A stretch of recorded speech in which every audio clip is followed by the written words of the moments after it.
Hello, OA Apparition and G-chan. Welcome back to Seabed. Last time, we had our nice little end of the vacation.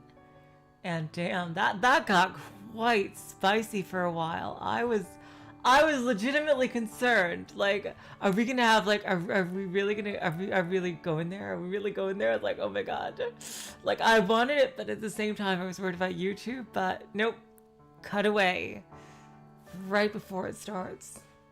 I do hope, legitimately, we have some kind of scene of them kissing at least. Though, you can't tease it like that. Just like some, I don't know. I just really want it. That was good. That was some sweet, adorable romance. But, as all things must come to an end, so did their vacation. And we got a bit of I gotta say, I think they're keeping the timeline of events here very ambiguous. Like we had an event where Sachiko visited a doctor friend of hers about possible hallucinations of Takako. I agree, Ji-chan. I want to know how they got together as well. That's probably going to be the high school story continued, if they ever get back to that. And so the whole psychic powers thing again might be rearing its head. And she said Takako had disappeared from work. But then, in another scene right after, we see a typical day, supposedly, at Sachiko's office, where Takako is there, along with some other co-workers. So, like, what is going on? I'm guessing, is that a flashback? They're being very ambiguous with the timeline here. And that's probably going to be a whole factoring into the whole story. Like, basically how everything works out time-wise. And I can't wait to get through it because it's very sweet so far. Just lovely and relaxed. Let's get back into it.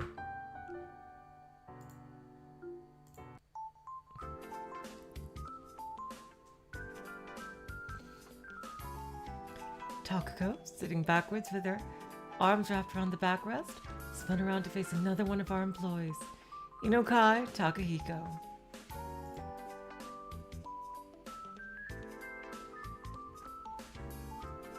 Let's see. Inokai, tell me something interesting. Okay, so is he more of a George or a battler? I think more of a George. During that meeting regarding confectionery packages, Inukai gave Fumi a quick glance. Inukai. Fumi, still immersed in work, murmured his name in a menacing tone. Inukai and Fumi were sitting on the reception room sofa next to each other. In front of them sat a representative from a confectionery company. Various drafts or package design ideas brainstormed by Fumi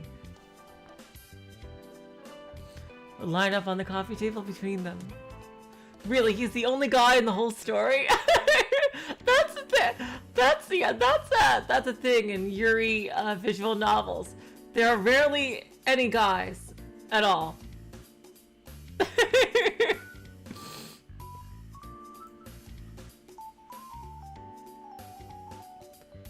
I think using a caramel case for the label of the product would be better. Oh yeah, I think I made her Jessica, right? I'm sorry. Hello T, welcome to the stream. I think using a caramel case for the label of this product would be better. Fumi pointed at the letters on the design they were all looking at. Yeah, she's a secretary too, so it kind of fits.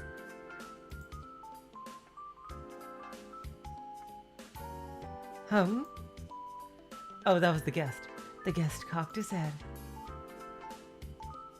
And so we have a design of candies interspersed between a wave of letters. Oh, that was Fumi. God damn it. And so we have a design of candies interspersed between a wave of letters. Fumi continued on her own, ignoring the two men with almost visible question marks above their heads. As Fumi finally paused and gave the silent guest a questioning look, it was though an exclamation mark appeared above Inukai's head.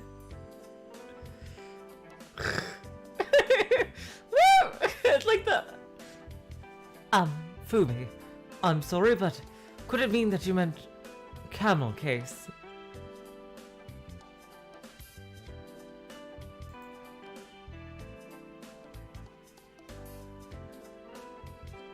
It seems like she's been using it wrong all her life. Not like either name makes much sense in context. Fumi raised her hands in exasperation. That is true. Well, caramel at least sounds tastier. I agree. As Takako gave Fumi a patronizing look, the chime of a bell similar to that of schools abruptly filled the room.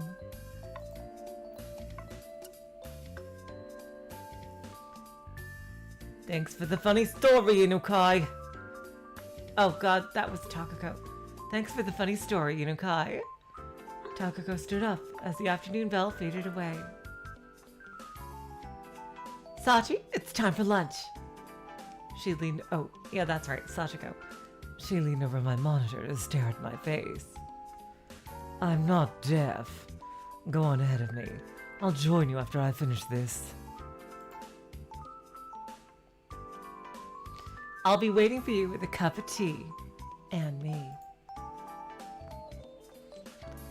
I'll make it.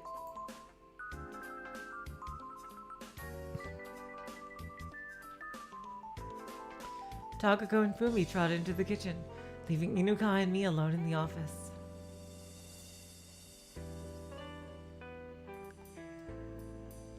Before long, I finished my papers. I pulled out a lunchbox out of my bag and stood up, noticing that Inukai was still working at his desk.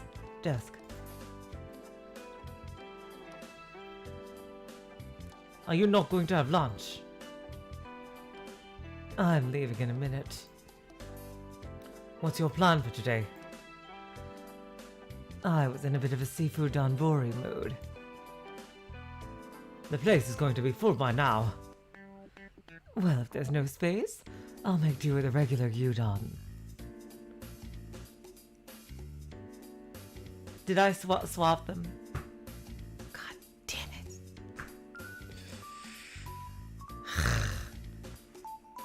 God damn it! This is gonna keep happening, isn't it?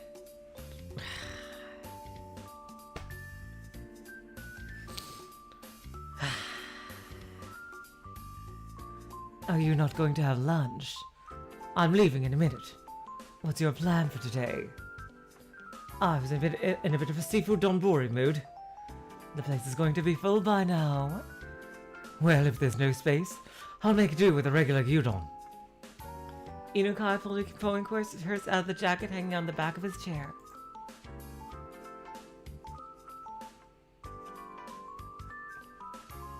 Why don't you eat here with us for a change, like you did before? I've been here long enough to know better. I see. I'll join you some other time, when I'm more in the mood. Inukai pushed the office door open and left, while I continued into the reception area.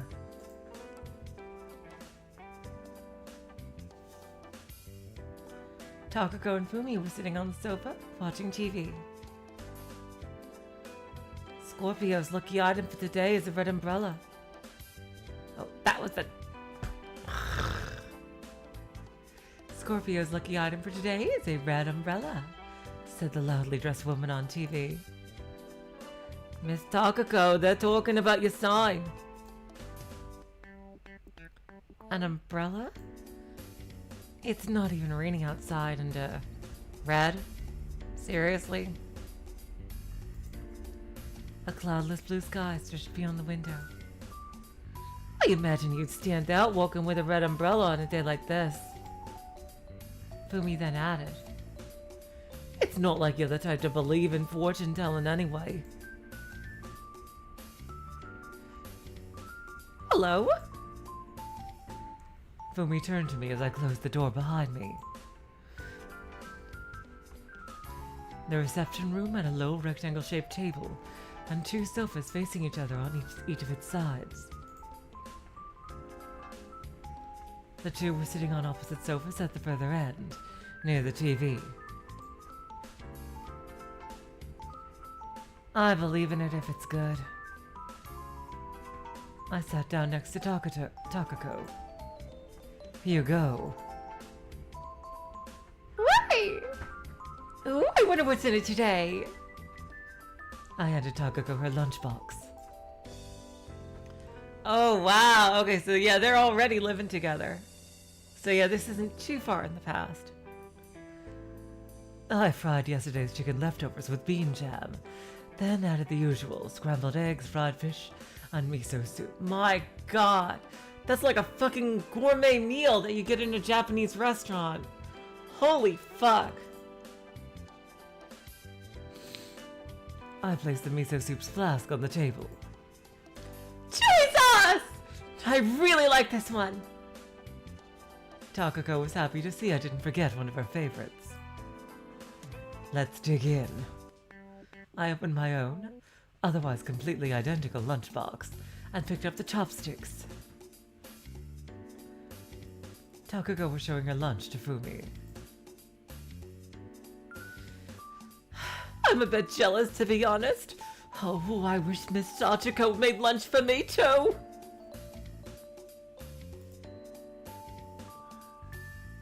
Meanwhile, Fumi's lunchbox contained stuffed peppers, slices of boiled egg, and an entire assortment of vegetables. Cabbage, tomatoes, stuff like that. Everything was ordered to maximize the effect of the colors. I see you always go the extra mile to make your lunches visually appealing. Thank you very much. Let's eat! Itadakimasu! Alright, let's see. Takako chose to start with her scrambled eggs. So did I. After using my chopsticks to separate my scrambled eggs into two smaller pieces, I popped one into my mouth. It had a slightly strong taste. Isn't it spicier than usual? Isn't that how you prefer it? Yeah, but... I tried the other ingredients one after another. The chili sauce I made yesterday turned out just right. After spending some time eating, I took a sip from Fumi's tea, letting the sweet fragrance of apples tickle my nostrils. This brand is called London Flavor Tea. My uncle got it for me as a souvenir and I really enjoyed it, so I figured I'd share it with you. The sweetness and bitterness were just right, and despite the strong smell of apples, I could not identify any sourness.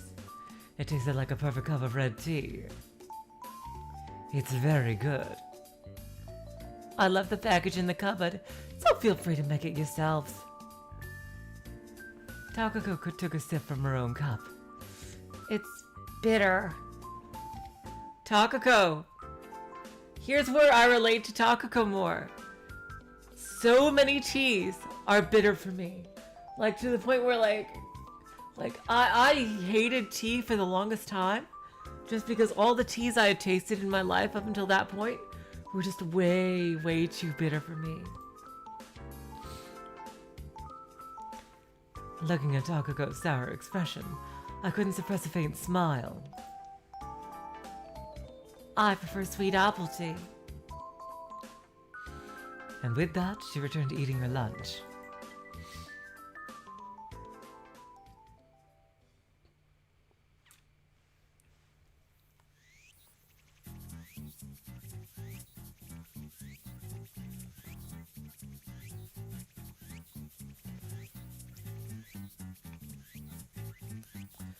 All the windows in the office were opened wide, the curtains around them quivering as the odd light breeze would find its way into the room. I could hear the uneven buzzing of cicadas. Oh no! Oh no! Somebody's gonna die! Oh no! We're in Hinabizawa again! The left plates are starting to bleed into each other again! Like a servo machine of sorts from outside. Oh my god!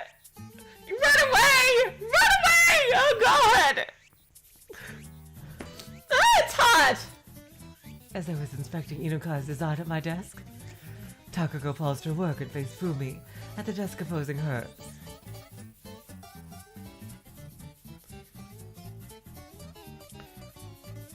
Fumi gave her a short glance but said nothing.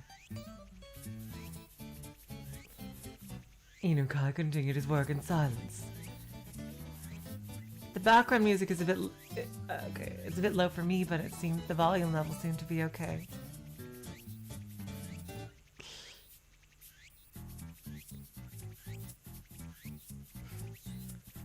I didn't even know these things still kept buzzing in October.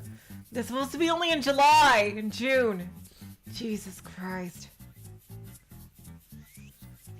Takako picked a paper fan off her desk and started fanning herself. Maybe it's global warming. El Nino or however they called it. Oh well, doesn't matter. We'll just let the companies pollute for another 20, 30, 40 years. It's not like it'll do anything. Fumi finally joined the conversation. Is that for real? For real? Don't you watch TV? The news are full of all these climate phenomena lately. I recall seeing something about that last year.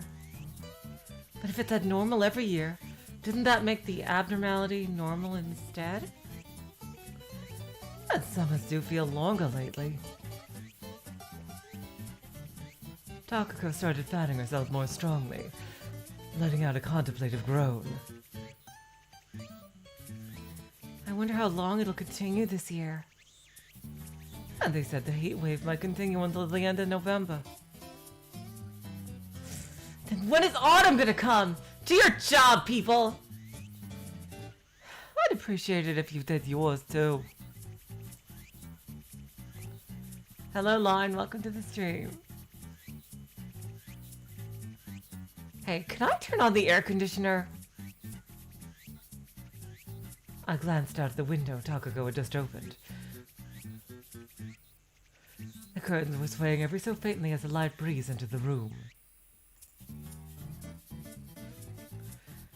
The wind's blowing inside.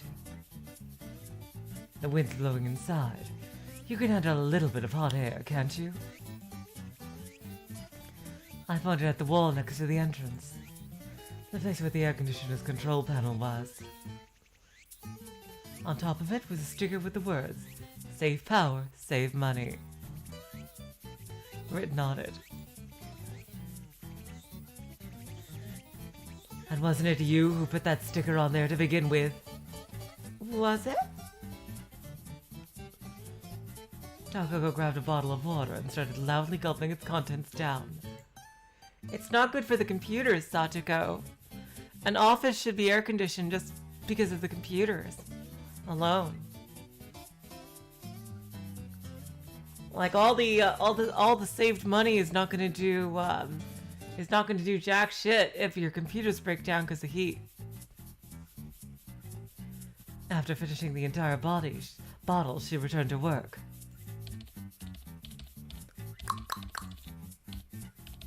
Typing on an old-fashioned keyboard.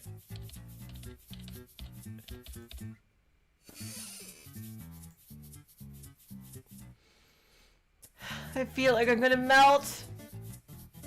Raising her hand, she leaned against her chair. Don't worry. We'll turn on the air conditioner if you do. Fumi addressed Takako with her eyes still glued to the monitor. Can I take your word on that? I will make sure to put what's left of you in the ice cube tray in the freezer so you can solidify again. Takako lightly pressed her bent index finger against her jaw. I don't want to become a cube. If you start melting, I'm vacating the premises right away.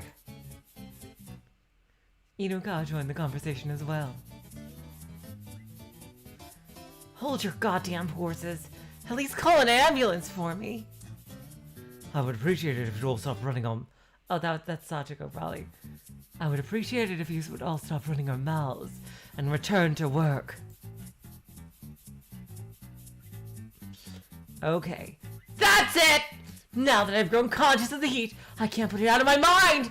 Not even changing my wallpaper to the cool sea is helping!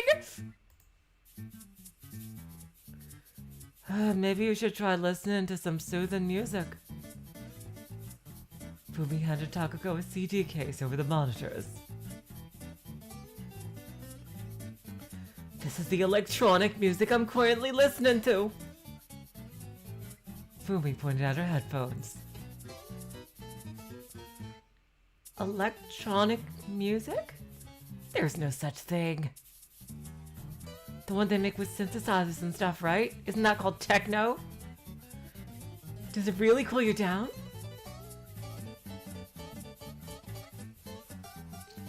Takako inspected the back of the CD case.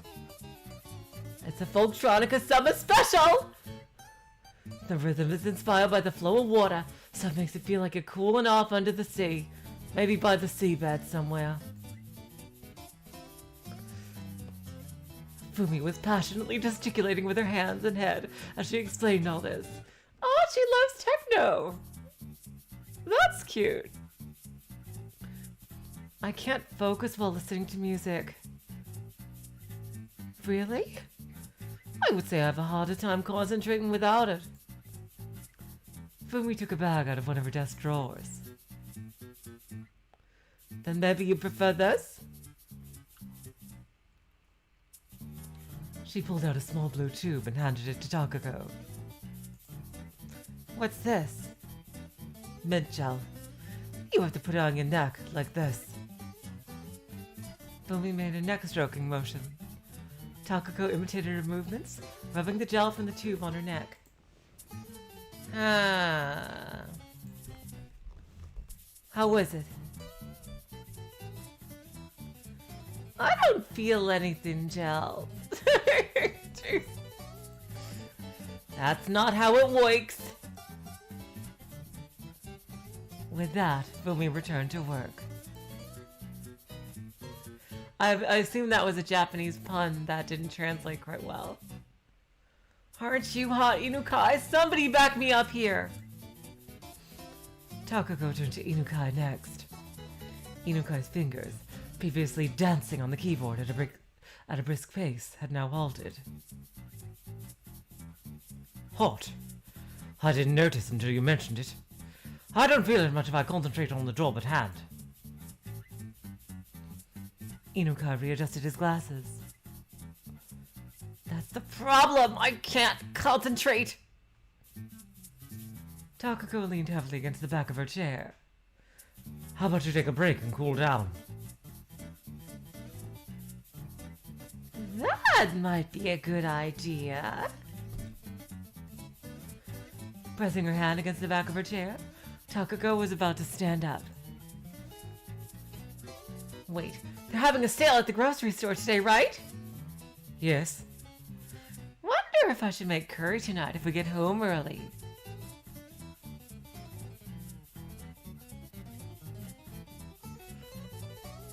Takako fell back on her seat. Let's do our best to finish on time today. Oh, that's Takako. And let's do our best to finish on time today so I can make curry! I'm making curry tomorrow. That's cool. I began frantically typing at her keyboard. Well, that was simple. Takako Tema.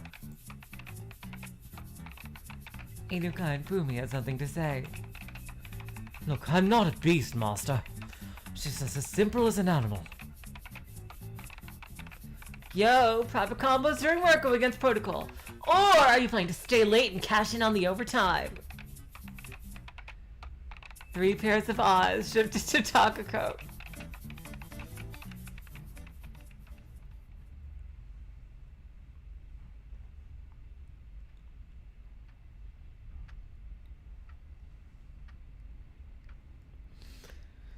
Oh, I suppose that's it for today. I'll be leaving then. I'll be leaving then. Okay, that was him as well. Okay. As the lights began to turn on in the corridors, Inukai left the office with his bag and jacket in hand. Fumi had a personal errand to run, so she left at the usual time.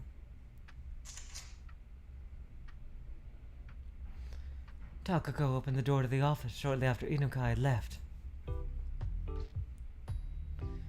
Oh, where's Inukai?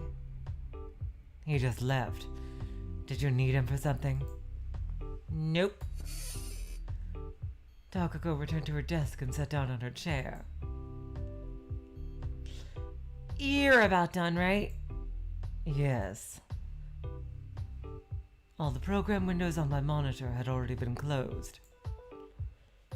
It's pretty late, so I guess it'd be too much of a pain to go ahead with the curry plan. God damn it!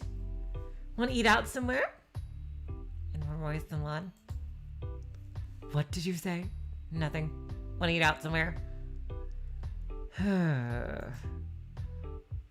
We were so busy this month I couldn't even spend almost any of my money.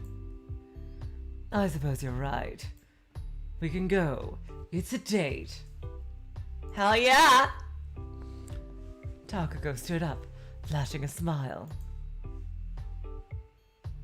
I'll switch the lights off. You just take care of the lock. All right.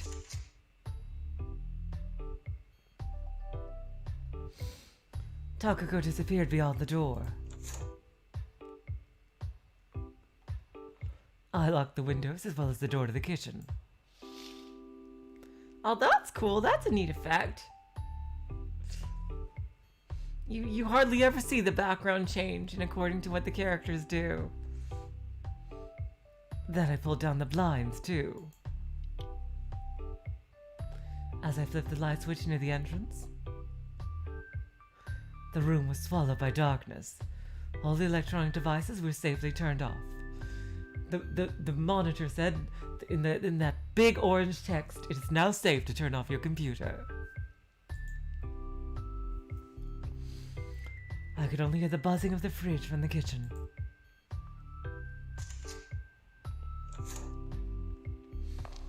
I left the office, locked the doors on the outside, and continued down the dark corridor illuminated only by a set of dim LED lights.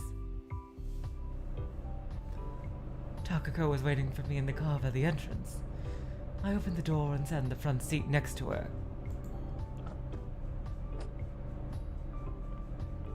Hey. Oh, excuse me.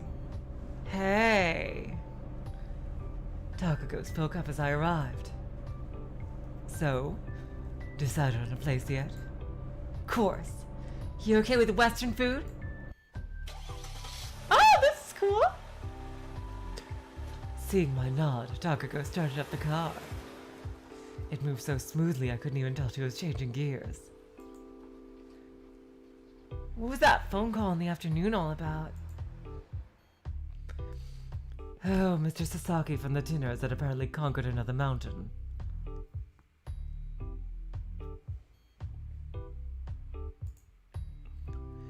Takako halted the car just before the white stop line. After looking to the left and right, she turned onto the main street, leaving our alley behind. Isn't mountain climbing getting a bit too much for the guy, given his age? I'd say so. Which is why I asked the university's mountain climbing club to accompany him. You did? Yes. I had an errand to run back on campus, so I figured why not. As the traffic light turned green, the line of cars began to edge forward again. How'd you even come up with an idea like that? Remember when we talked about the Alps the other day? How you can go there and hire a local instructor who'll help you carry your bags and build tents for like 500 yen? That does ring a bell. Takako, with her hands still glued to the wheel at 10 and 2, leaned slightly forward to confirm the neighboring traffic lane. There weren't many cars on the road, leaving more than enough space for us. God, you know what? Driving at night when there's a lot of cars on the road, in whatchamacallit? How do I say this? A well-built suburb I gotta say, that's one of the most relaxing things in the world to me. This whole visual novel so far has been nothing but incredible nostalgia. For me at least, so it's hard for me to judge objectively now because it's just bringing out so much different nostalgia in me. Takako checked the side mirror and changed traffic lanes after signaling. Last time I met him, Mr. Sasaki was going on about how much of a shame it was that Japan had no service like that.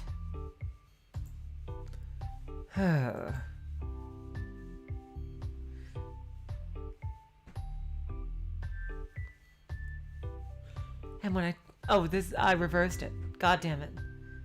Last time I met him, Mr. Sasaki was going on about how much of a shame it was that Japan had no service like that.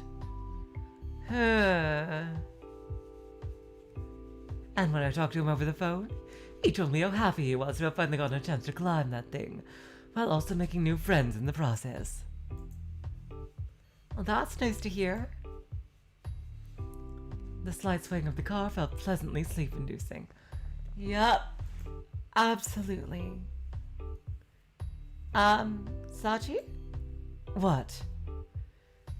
I mentioned this before, but I think we should increase the number of departments at our office. Even though it's only the 4 of us. That's precisely why. Right now, no one really thinks much about the differences in their duties. If we get stumped by something, someone else just comes in to help out. It's all willy-nilly. But now that we got more offers, everyone's forced to stay overtime. I think we should start defining clear roles for everybody. Then we'll be able to tell exactly what's holding us back and what could be improved. That actually doesn't sound like a bad idea. So what kind of roles did you have in mind? I think we should continue with what we're already doing for the most part. You as the manager, Fumi as the accountant. Meanwhile, me and Inukai should concentrate more on the business side of things.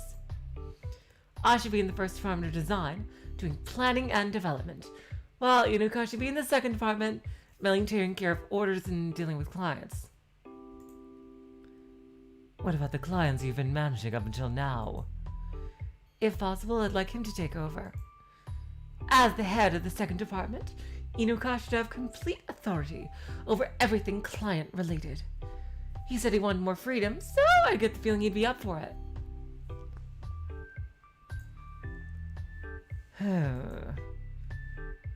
And if we're going to get bigger in the future, we'll be able to increase the amount of people in any of the departments. At one point, we can hire someone to take over your management duties. And since I don't need to deal with customers anymore, I get more free time as well. And if you get more free time, and if I get more free time...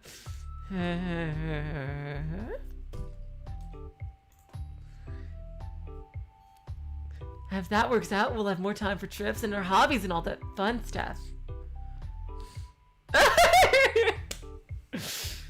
I'm starting to see what your main objective is.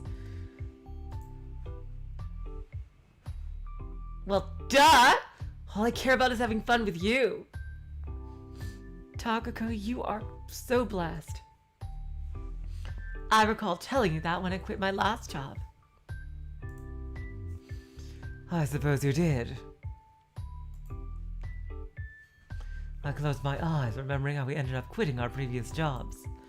Going independent after having saved some money was mainly Takako's idea. She might seem a bit of a scatterbrain from time to time, but her ability to plan for the future far exceeded mine. Yeah, she is a lot more organized than she appears to be.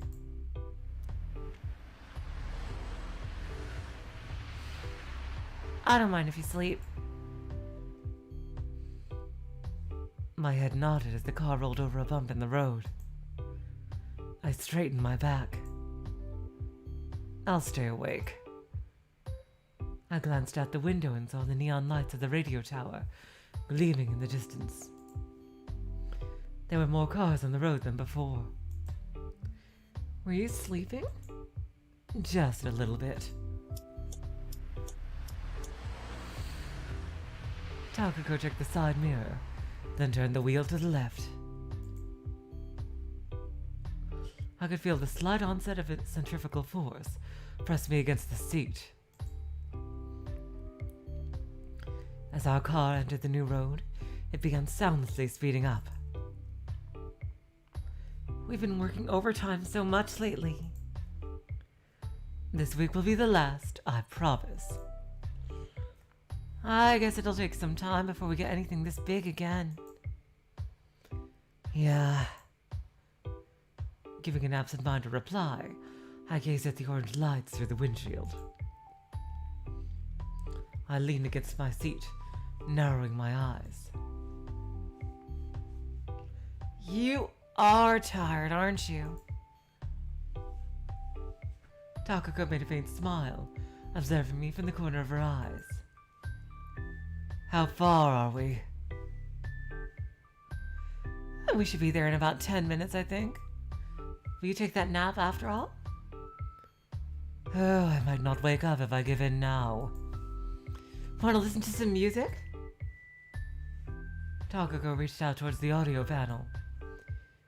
Oh, I'm not in the mood right now. Okay. Takako returned her hand to the wheel.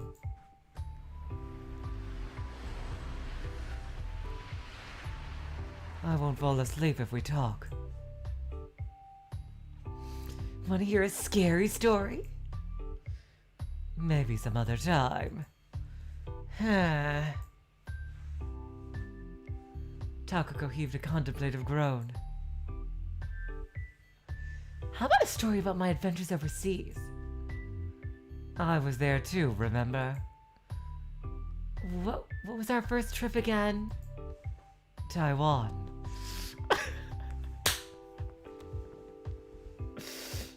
All the Let's Plays just coming together! Did you happen to visit the train stations in Taiwan? Oh my god. Jeez.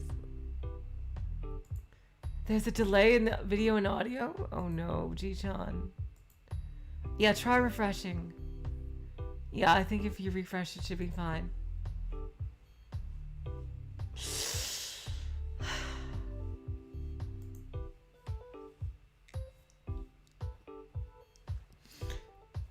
Ah, that's right.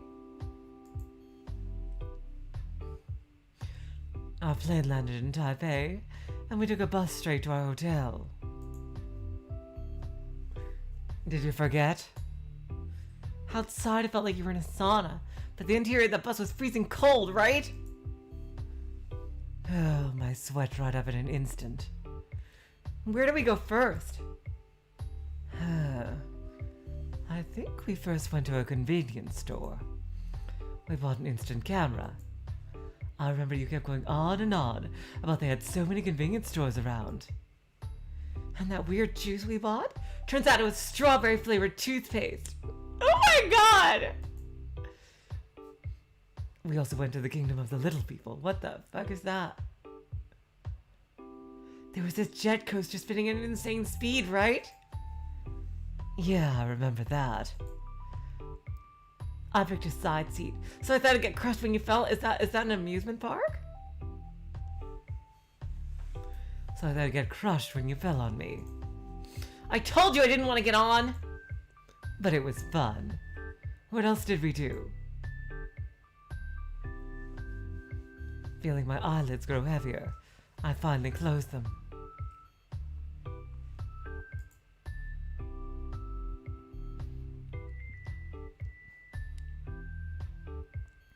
Hello? Did I get you embarrassed? It is an amusement park in Taiwan. Wow. Interesting. Oh, hello? Did I get you embarrassed? I felt too drowsy to even open my mouth. I couldn't even make out what she was saying anymore. You fell asleep? Takako still seemed to be talking. It sure was fun. I hope we can go again sometime.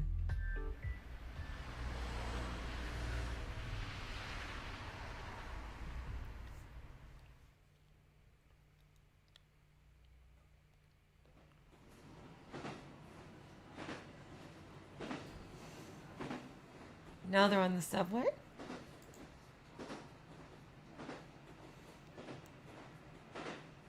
I opened up my eyes as my seat jerked violently.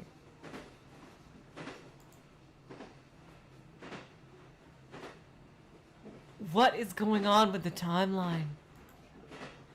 Damn, the timeline keeps jumping around. The lights inside the train felt dark for a moment, but soon returned to normal. Realizing that I felt cold, I fixed the collar of my thick cardigan. The night train was almost completely devoid of passengers. There was only one family sitting diagonally across from me that boarded the train at the same station I did. Trails of raindrops trickled down the window behind them, in the opposite direction the train was moving. God, I hate this type of train car so much. I really, if I get on the train and if I see this type of train car, I instantly try to move to the next one with the nice facing seats, because I just hate the seats that face outward. It's so awkward.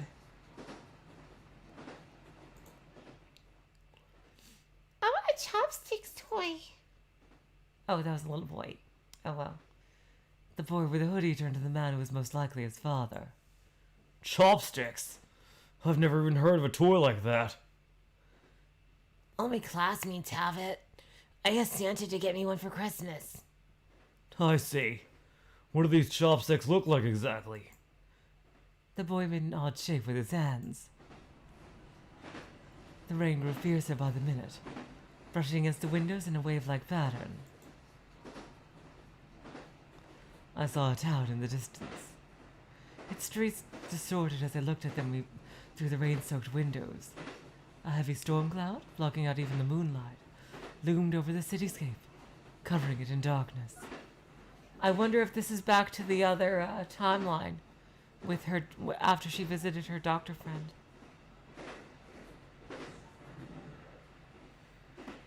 Oh no, Ji-chan, when you were in Hong Kong, all the trains had seats like this? Oh, that's a nightmare and a half. Guppy Force, you too? Jeez. Oh no. Jeez. Wow. Oh, I guess we're kind of blessed in Australia to have nice forward-facing seats on most of the trains. Then I didn't realize that. Because the few times when I've been on a train in America, the trains had nice forward and backward facing seats too.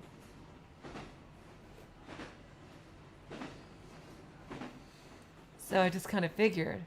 The only two types of trains I've seen were the big ones in America and the ones I go on in Australia. And they both have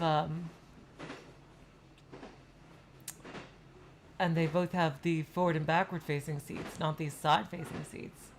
So I just figured that's how it was normally.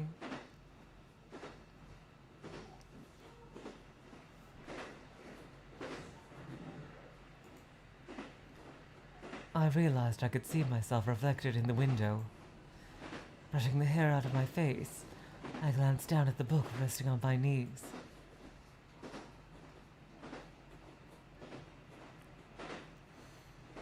After the boy and his father had gotten off the train at the next station, I was left alone in the silence.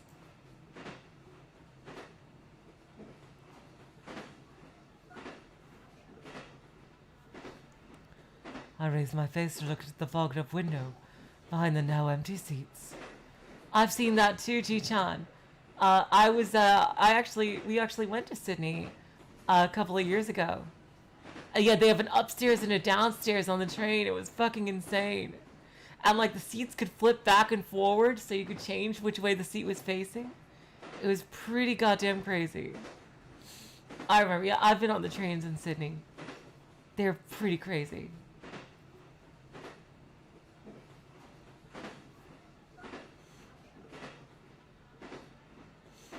I raised my face to look at the fogged-up window behind the now empty seats.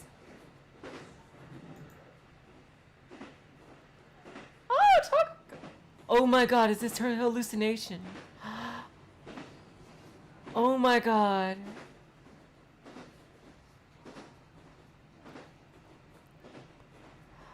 Oh god. Takako! The lights of the town grew dimmer, and the dark and distorted reflection of the train interior. I thought I saw the hazy figure of Takako sitting next to me. Oh, this is it. Here we go. Oh my god.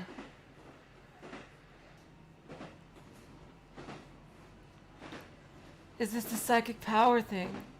This is the hallucination stuff she talked about with the doctor. Okay, so there's basically two timelines like we thought. There's the past where she was with Takako, and now when Takako has disappeared. So I guess we're gonna keep going back and forth between those two timelines. Oh wow. That's gonna be I think that's gonna be really emotional, because to like see her life with and without Takako. Oh wow, I'm already crying just thinking about it. Oh god. Oh god, I hope she finds her again. I hope she's not dead or something. Oh god. I'm already crying, god damn it. And nothing bad has even happened yet.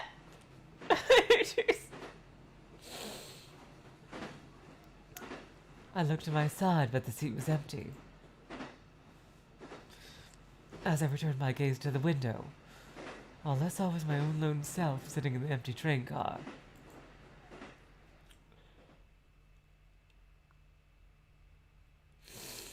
Oh, God.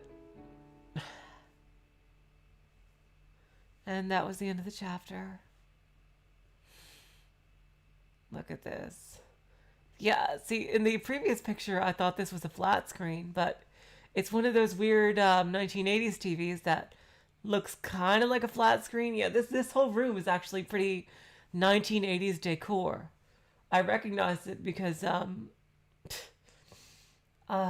when I was a little kid, I was actually alive in the 1980s, like Apparition and me were. So I actually remember what houses looked like back then. Hello, Jackie. Welcome to the stream. Stepping into the living room, I could see the cloudy morning sky through the window, its canvas complemented by a multitude of buildings, towering in the distance like they were elaborate bar graph.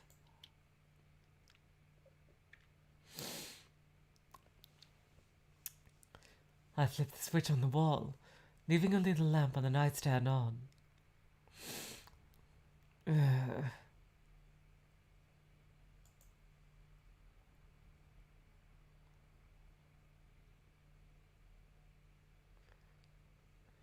A groan escaped my lips as I felt the cold in the room. I lifted off a paperback off the Oh, that is actually what she said. I lifted off a paperback from the shelf below the phone. I brought the thing shortly before my business trip at a bookstore near the station.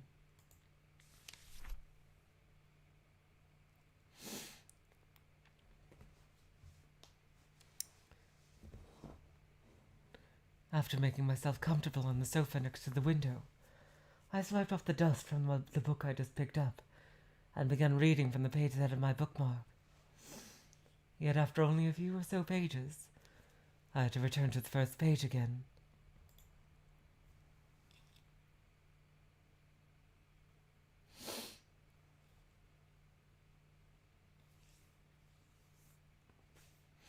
I went at it again, skimming through the parts I understood on my first go, turning pages with one hand while adjusting my glasses with the other. That somewhat loosened metallic part of my working reading computer glasses turned with a low creak.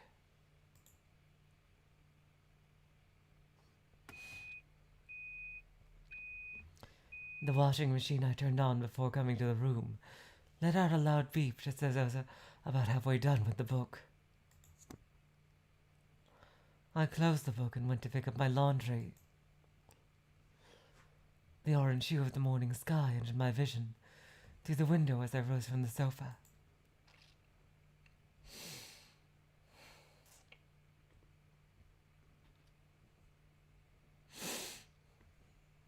By the time I finished hanging the last of my clothes, the white shirt of my work outfit, the sun that was only slightly peeking from the horizon, when I started, had risen high into the sky. A stray gust of wind drifted in through the window, making my laundry flutter like the many legs of some octopus-like being.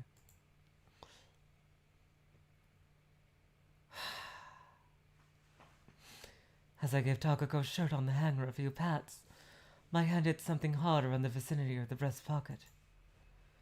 I slid my fingers into it and pulled out a wet business card. I turned it over, but the name was too washed out to read. In the end, I returned to my room and flipped the thing into the trash can.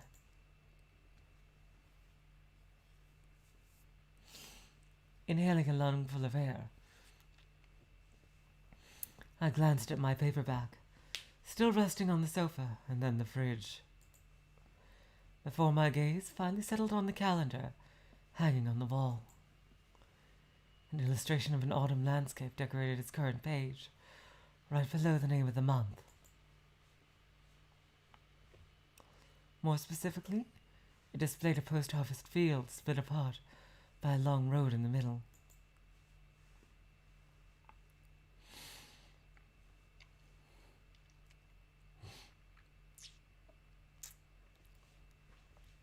The road itself was flanked by trees on both sides, their fallen leaves covering the ground with spots of orange and yellow. The hands of the wall clock next to the calendar completely overlapped.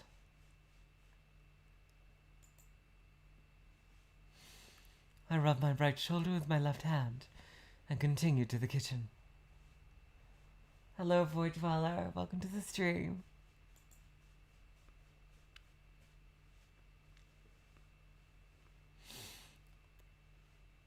For breakfast, I whipped up some scrambled eggs with salad. Once I had finished eating it, I began cleaning my apartment.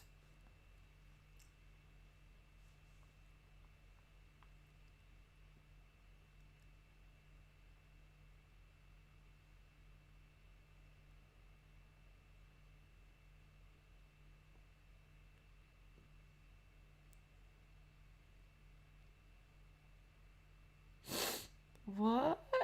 Oh. Did Takako die?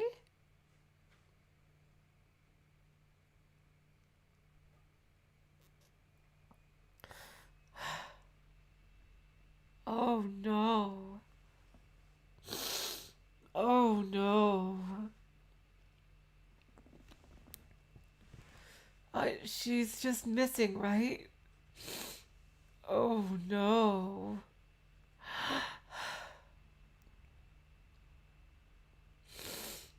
Oh no. Oh God. Oh God.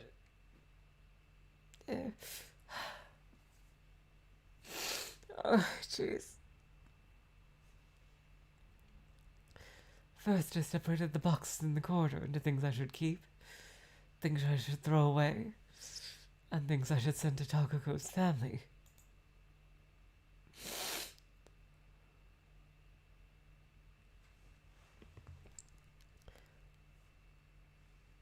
I brushed the dust off one of the boxes I decided to send.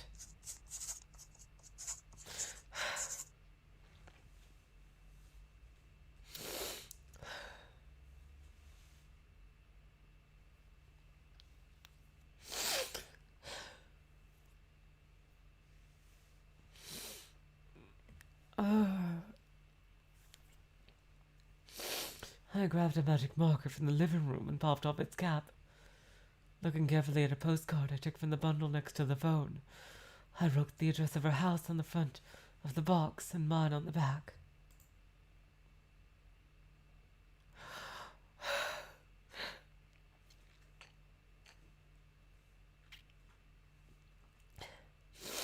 Before taping the box shut, I slipped in a letter I wrote for her family.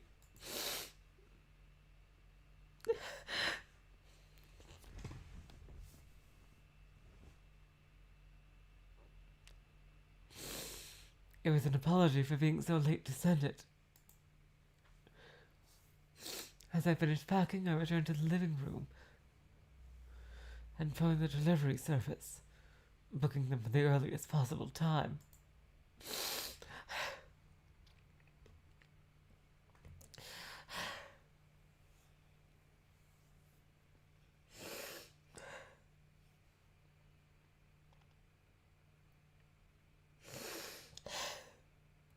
God damn it!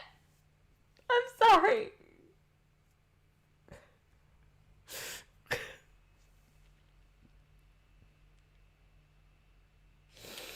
I don't know. I honestly don't know why I'm having such a strong reaction so early in the story. Oh, jeez.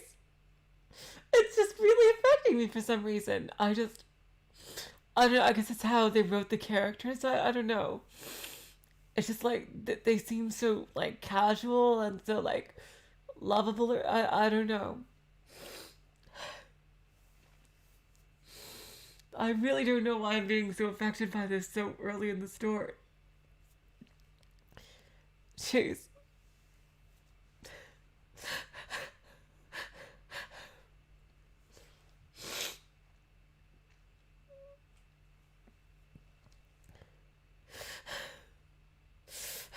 Sorry.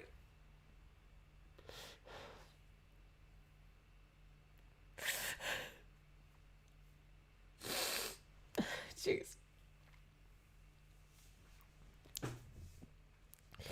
After placing the phone back in its place, I turned around and noticed the boxes.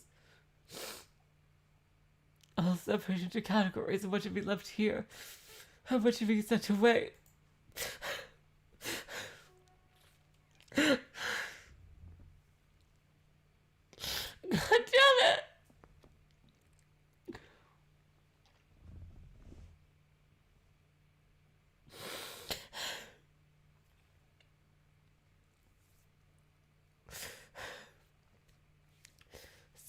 I'm sorry. And there's no background music, so it's like even more awkward. Jeez. I'm sorry.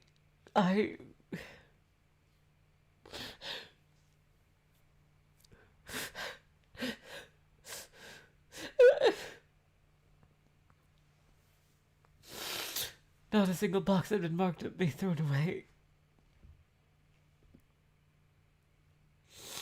Things I couldn't figure out uses for I instantly discarded.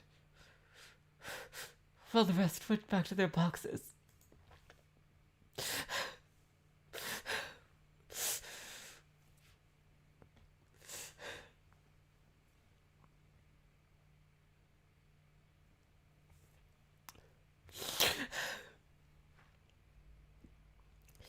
By the end of it,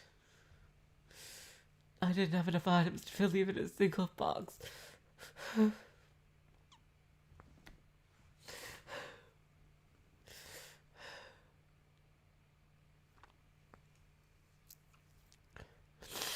I don't know, it feels like...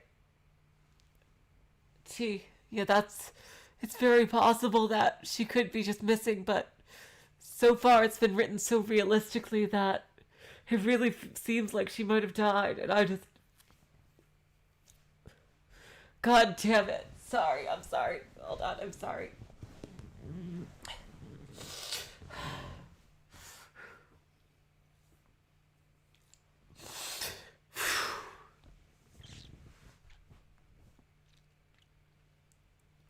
Like, if there were more fantasy elements, I would probably be believing more that she's hidden away somewhere or something, but because so far it's been written in such a realistic, day-to-day life manner, I can't just... It's really... I just...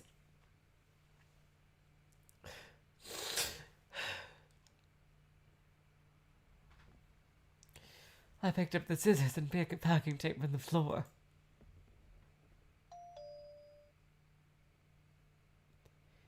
Is this everything? Yes.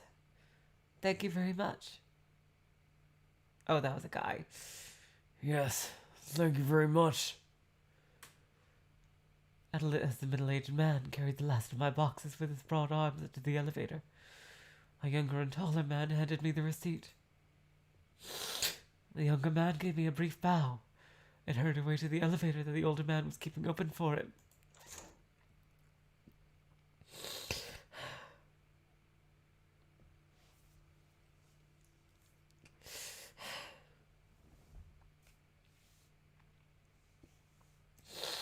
Once I saw them leave, I locked my door and returned to the living room.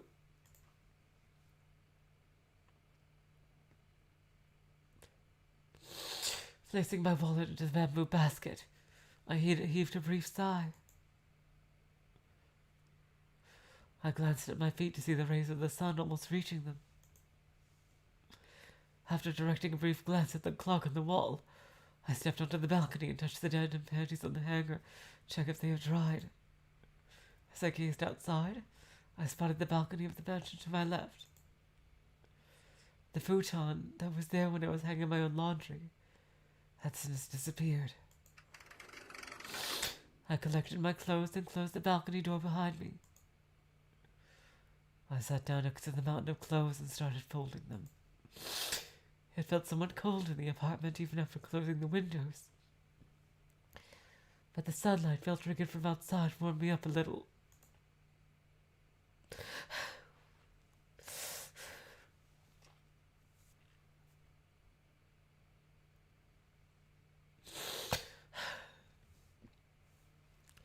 After folding the jackets, I separated the clothespins from the underwear and folded them as well. I grabbed the matching socks by the cuff and folded one into the other to create a ball. I heard the floor creak as I picked up one black sock and continued to look for the next.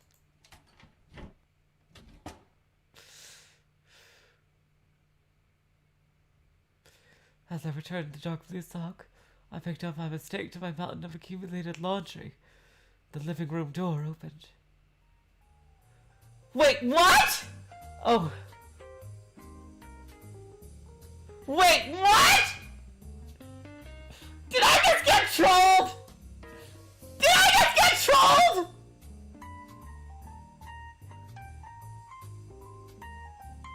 Did I just get trolled? Are you fucking kidding me? I was crying for nothing! Takako appeared in her pajamas and continued to the kitchen, stifling a yawn with one hand.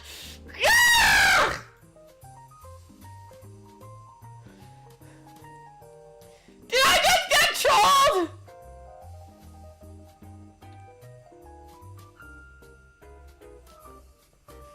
Or was my imagination running wild? Wait, what the fuck? I was crying, God! What? Did I just get trolled? Fucking hell! Thanks, Seabed!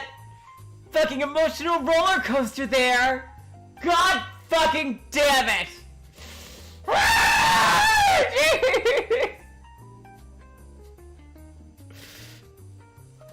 I thought you were dead!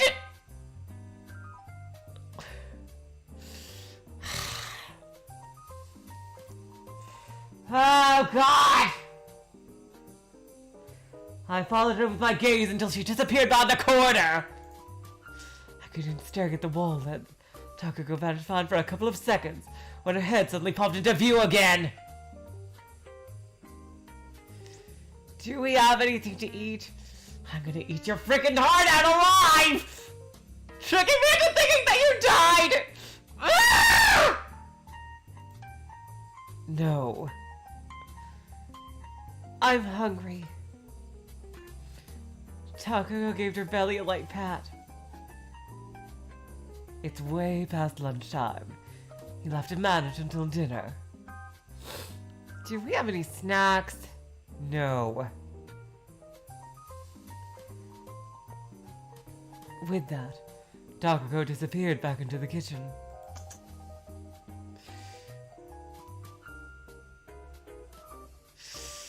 God damn it! I was just like, I've never been so happy and so pissed off at the same time!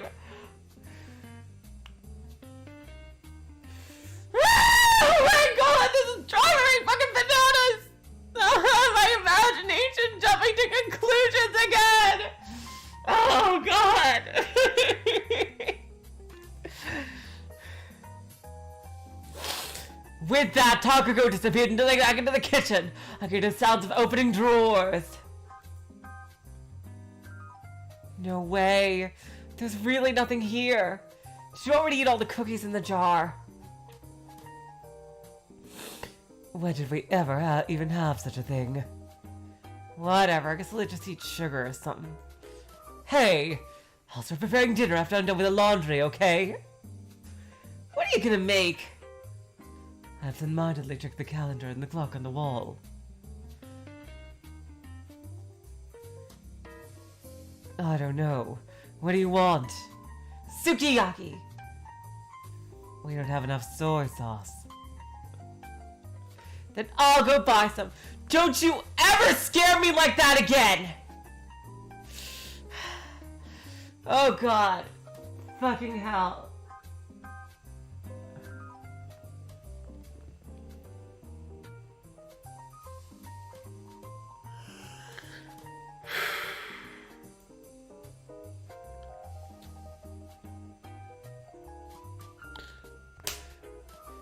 I can't believe I got trolled so hard.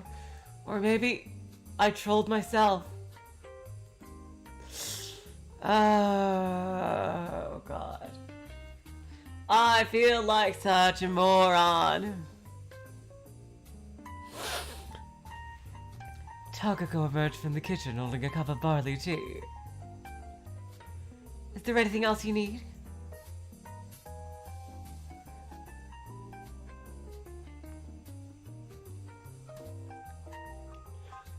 Soy sauce and meat for sukiyaki.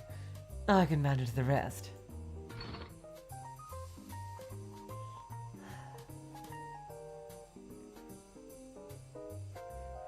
I'm not seeing any shirataki either. Takako opened the fridge and looked inside.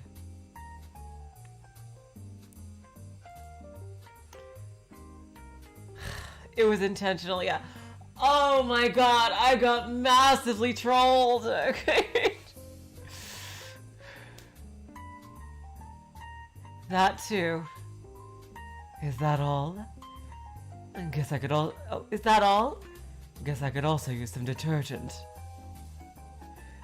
Gotcha.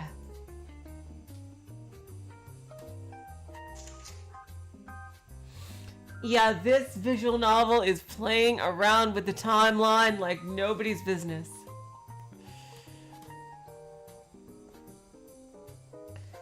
Takako opened the living room door and disappeared beyond it.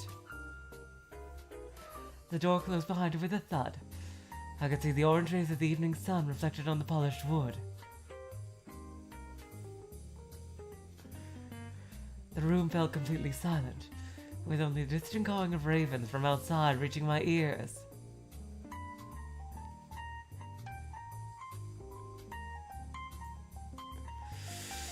Oh god, I got massively trolled! Oh my god! They had to have done it on purpose. With the lack of the background music and everything. It's like, oh god. Like, you'd never believe something bad was happening if this music was playing the entire time in the first section, too. Oh my god.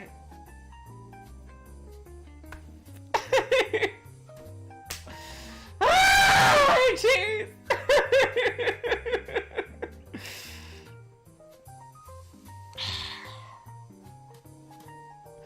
Thanks, Line. I'm glad I'm not alone. I'm glad I'm not alone. No, that's it. That's great, Boy Dweller. I love it. I love your jokes.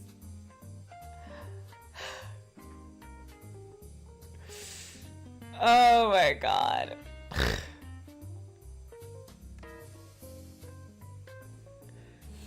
My reading was interrupted by the sound of the rice cooker signaling that the rice was done.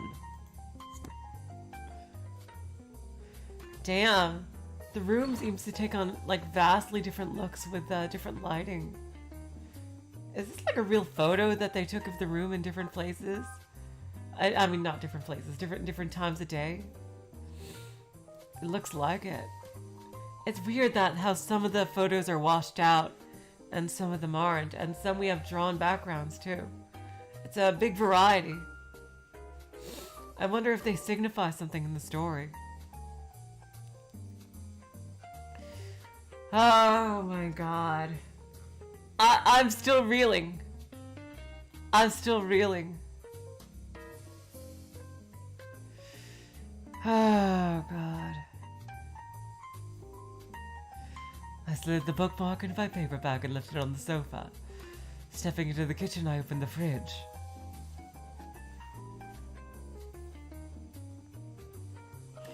I grabbed all the eggs from the holders on the top shelf of the door, then reached for the oil and a bowl in the bottom cabinet. After cracking the eggs on the side of the bowl, I discarded their shells in the garbage basket below the sink.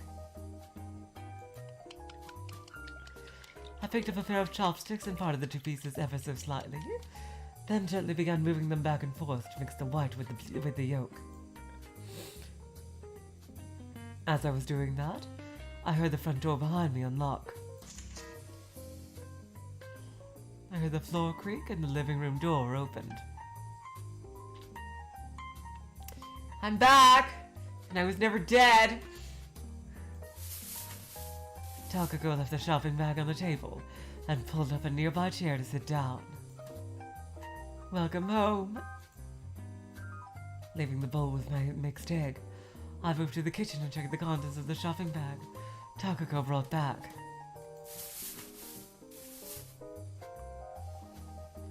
I found a pack of sukiyaki meat with a bargain sale sticker on it, some chrysanthemum green shirataki.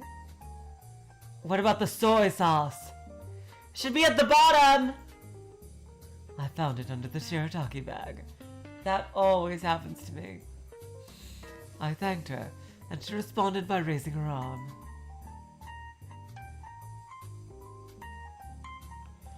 Once I got everything out I needed from the bag, I brought them to the kitchen. I left the frying pan on the stove. I turned its knob 3 times until the flame lit up, then drained the oil from the frying pan with the kitchen towel as I heated it up.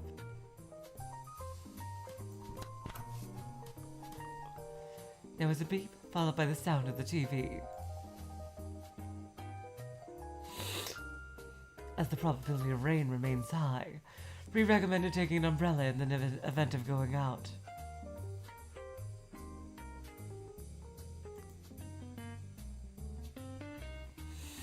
It was the weather forecast.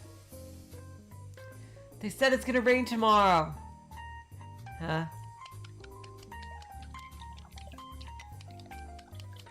I reached out to the bottle of Metsuyu on the cabinet and dripped a few drops of it into my egg bowl before stirring the mixture with my chopsticks again.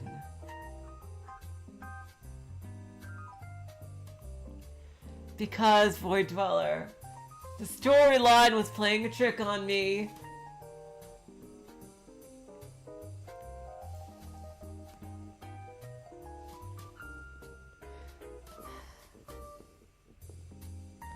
Once I was finished with that, I spilled about half of what was in the bowl into the frying pan. Oh wow, this sounds delicious. A sharp sizzling sound followed. I rotated the frying pan so the beaten eggs would cover its entire surface, then popped the bubbles that would appear on it with my chopsticks. A delicious smell began to fill the entire kitchen.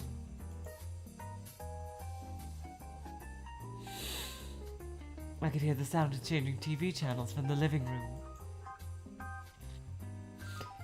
Are you frying eggs over there? Takako momentarily stopped fiddling with the remote control. Yes! The eggs in the frying pan started to congeal. I folded the whole thing in half with my chopsticks. I drained the oil from the newly opened area with a kitchen towel, and after moving it to the folded egg to it, drained the other half as well.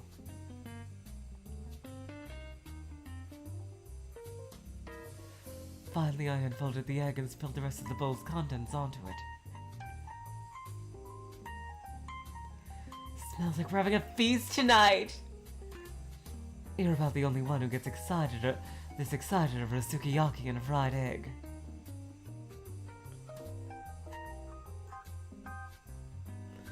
I love fried eggs! As the egg began to harden, I folded it again, while also making some minor adjustments to its shape with my spatula. I'm pretty sure this is a dream, though. I'm pretty sure this is a dream, though. Oh, yeah? Yes. I see. Well, I don't care as long as I get my food.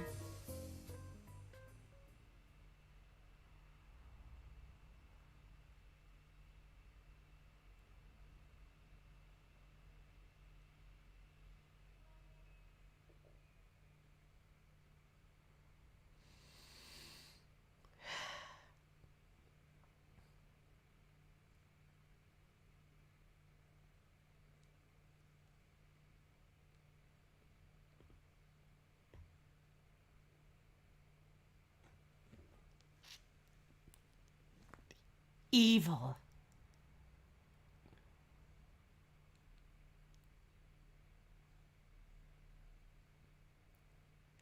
You're not going to do this to me. You're not going to do this to me. You're not going to do this to me.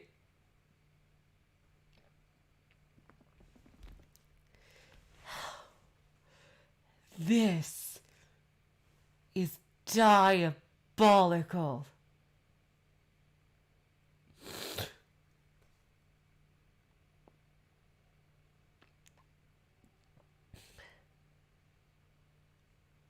You're not going to do this to me.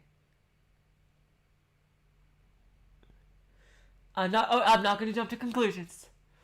I'm going to stay hopeful. Stay hopeful. I'm going to stay hopeful. Staying hopeful. Takako was just kidding. She was just making a joke because she likes to make jokes and she's very funny. She was just making a joke. Just making a joke. Ah, la la la la la la la. Just making a joke, please. Please. Oh God, oh God.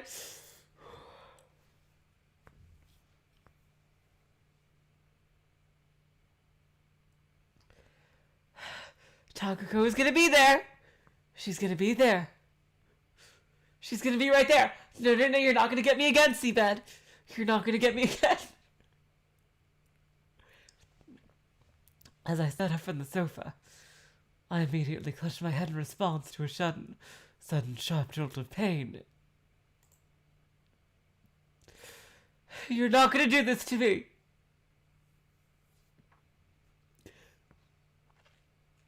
You're not gonna do this to me.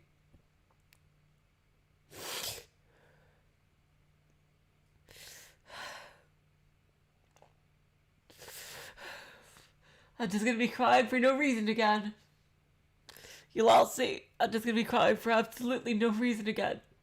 And it'll be really funny like last time. I just glanced out the window to see the sun already vanishing beyond the horizon and a few stray stars shining up the night sky.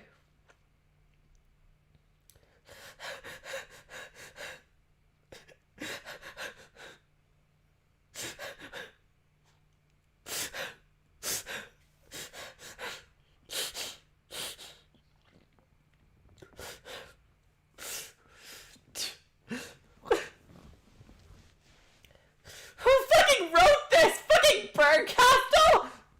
Jesus Christ!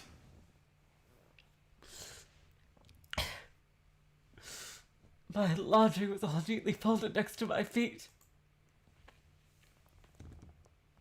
There was no... No!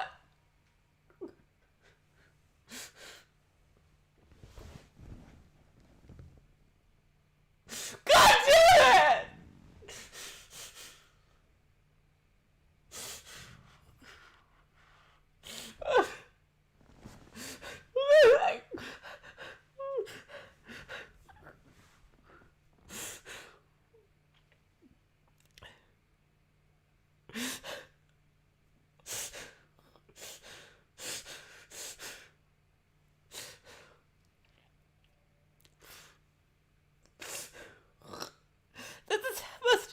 how the characters in Umineko felt.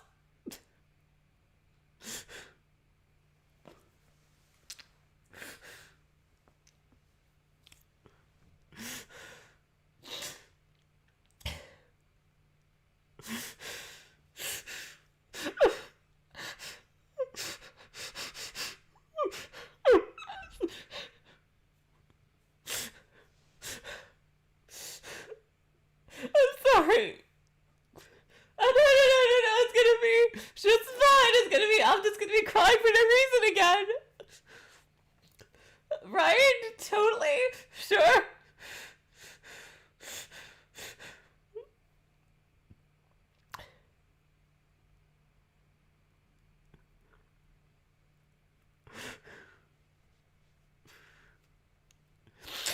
There was no pot at the dining table in front of the TV.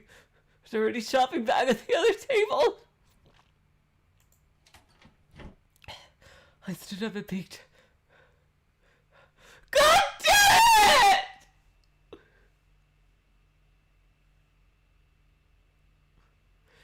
Chichan, if you're tired, you should just go. If you're tired, you should go to sleep. Your sleep is more important than a stream. I don't want to keep you up.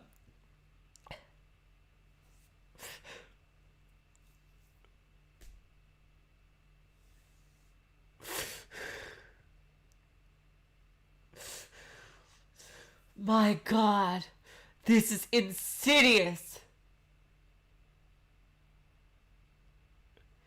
Okay, good night, Chichan. This is insidious.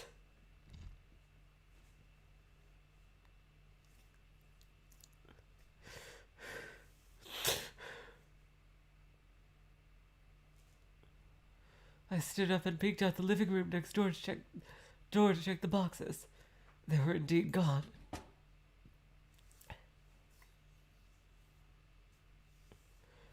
I closed the door again, then turned around to stuff my tried clothes in their designated drawers before getting ready to make my second dinner tonight. It feels like she's almost living between two worlds. Oh my God! What a story! What a story this is! Oh my God. I'm sorry, I need a minute. I'm sorry. I just need a minute.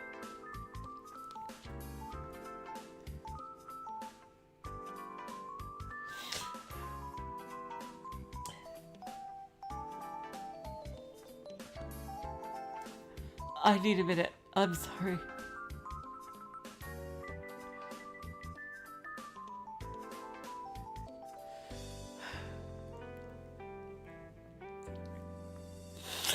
Seriously. At the end of this novel, it's gonna pull back. And we'll see that. And we'll see, like, on a typewriter, it's fucking Berncastle writing this. That's what I feel like. That's what it... I feel like I got... Oh my God, damn. This feels like something Berncastle would do. Oh my God, oh my God,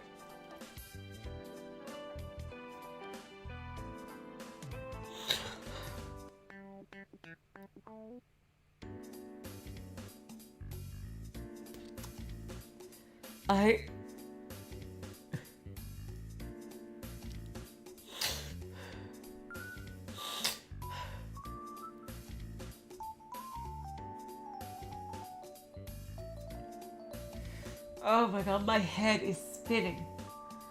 My head is spinning.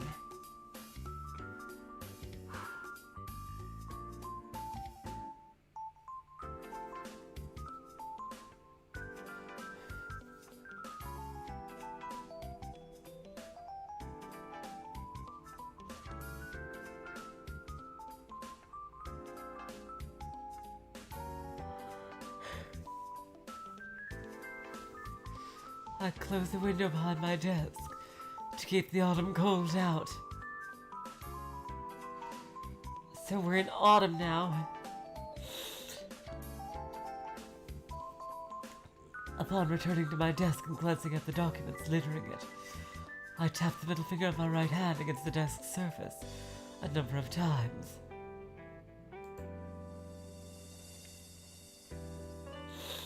I read through a document and signed it with a pen from the pouch to my right.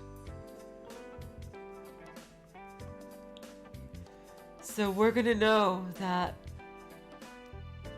basically if Takako ever takes a business card from someone, that's the last time we'll probably see her in reality. Maybe, who knows? Maybe she's still alive somewhere.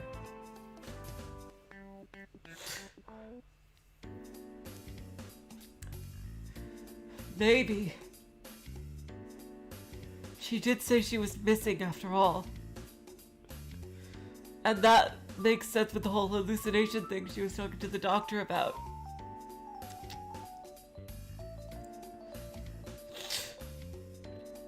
Oh my god. This story just punched me in the fucking face. Seriously. I'm just still getting over what just happened.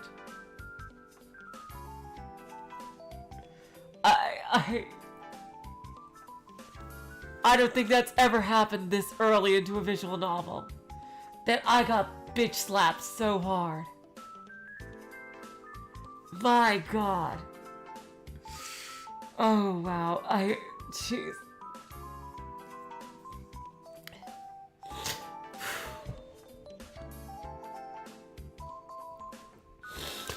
Oh my god, jeez.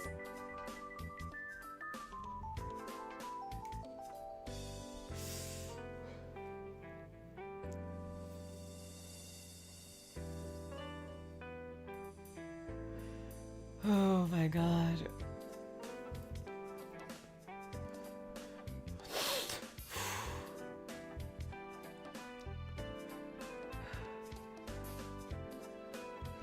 I read through a document and signed it with a pen from the pouch to my right. There was a field for the date next to my name. I looked away from the papers to the wall, behind the rest of the office desks.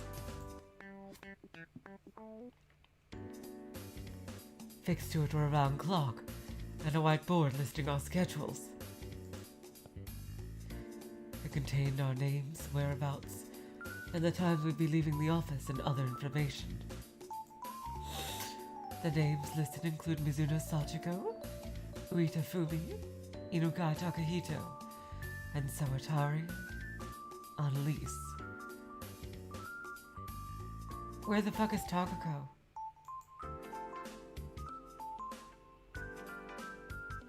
Oh.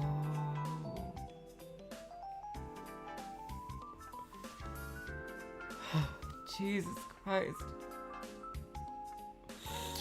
Oh no. What happened to her? Sachiko. Takako, what happened to her?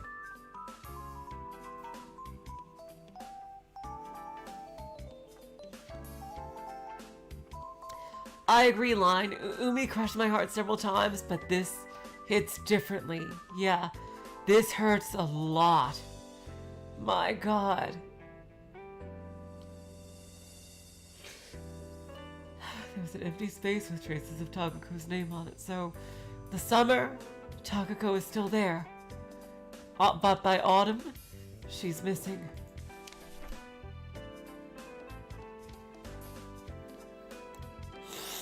Oh my god.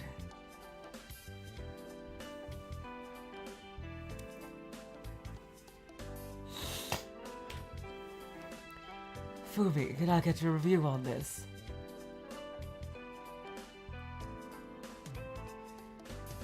I added the date on the whiteboard to the document. I'm a bit busy right now.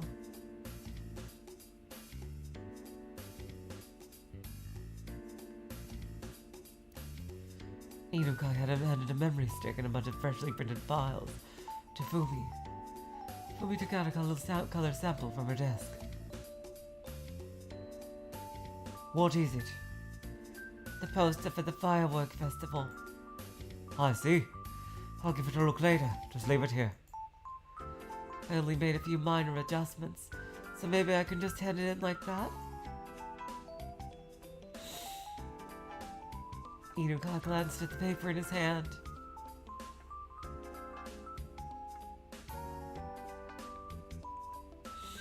Are you confident it's okay? More or less. Make sure to attach your photo to the thing so everyone knows it's your work, and not mine, okay?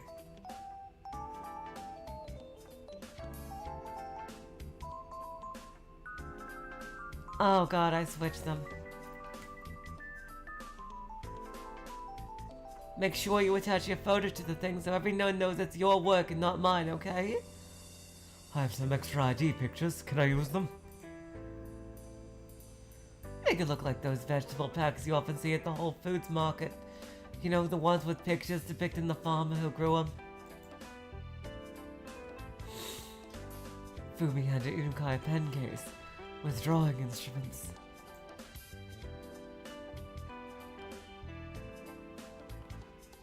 I'm getting worried about this. Oh, that's her. That's Sachiko. I'm getting worried about this. Fumi, can you look at it for him after all? I'm almost done, so I'll make sure to check it today. I put an end to their game. Inuka gave Fumi's desk, covered in plush toys and textbooks. A quick glance and piece of paper there, and there's the goddamn train! Hey, don't put it on my plushies!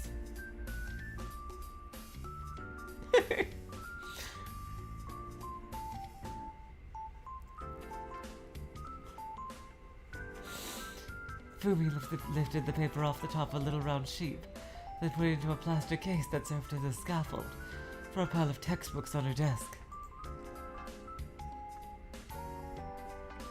I could see Takako's barren desk just beyond it.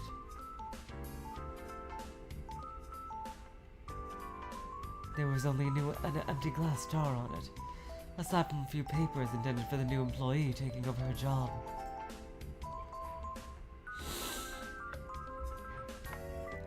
A bell similar to that of the schools reverberated in the room. Hug her outside. Inukai left the office. I opened a file, and after picking out a few colored pictures from it, slipped them into a brown envelope alongside the documents I had signed. Fumi stood up as I was jotting down the zip code, seemingly having finished her job early. Did you bring your lunch today? I'm sorry. I couldn't wake up early this morning. I say. I'll drop by a convenience store on my way back. Would you like something? No, I'm good. I see. See how different the situation is without Takako.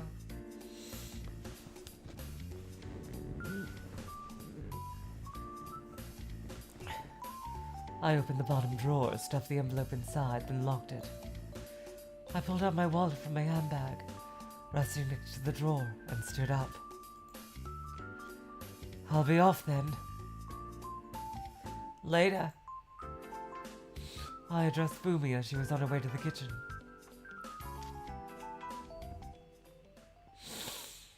Oh my god.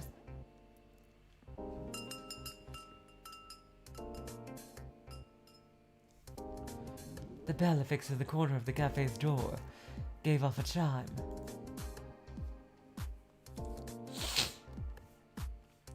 I sat down at the counter and ordered a one-coin lunch. As I absentmindedly observed the steward in a black and white suit prepare coffee, someone rose from their seat in the back of the restaurant and stood behind me. Sachi? Oh, it's her. Hey, Narasaki, how you doing? I turned around to see Narasaki raising her hand in greeting. You were here. I was waving at you when you came in. I didn't notice at all. So I've seen. I was starting to wonder if this was some elaborate game on your part. I'm not into things like that. Narasaki placed the saucer with her coffee on the counter and sat down next to me. What did you order? Lunch. Did you eat already? I was enjoying a cake. I really do too, Apparition. She reminds me of a science adventure character. Just with her character design. She looks like what Okabe and Kurisu's daughter would look like. What I imagine would look like. That's exactly what I would imagine their daughter to look like. Narasaki right here. A cheesecake with green tea. Nah, I tried something else today.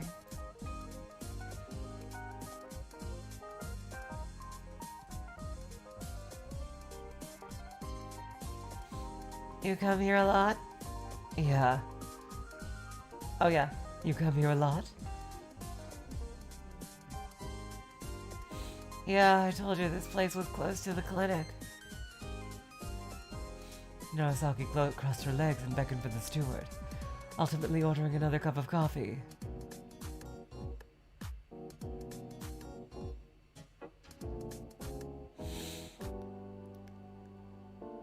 You came here before lunchtime? Oh, you came here before lunchtime?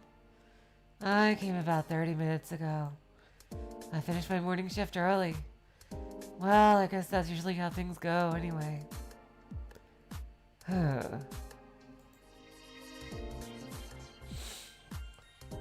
Yep, that's my headcanon. She totally looks like the daughter of Okabe and Kurisu. Jeez.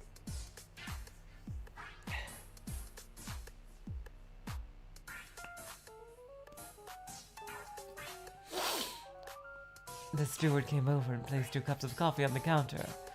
One for Narasaki and one for me. Thank you. Narasaki passed my cup to me.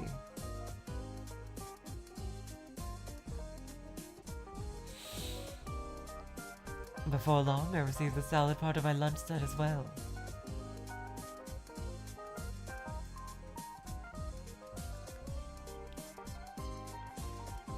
Do you know what Fawarenben is? I've never heard that word before, and I swear, if you showed that word to me, I would think you just mashed on the keyboard.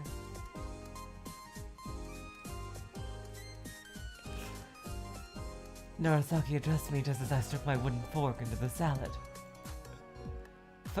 Fawari what? Fawarenben. Never heard of it.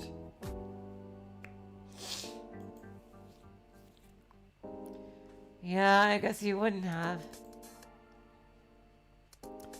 What is it? Even I've only heard about it for the first time last week. One of our patients was crying that he had lost his Fawarenben. Is this like the Funya Rimpa?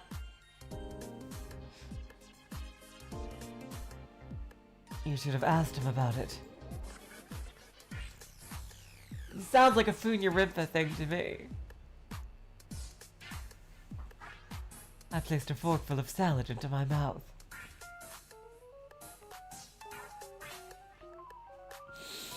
I could feel the taste of the traditional dressing and the onions spreading across my tongue.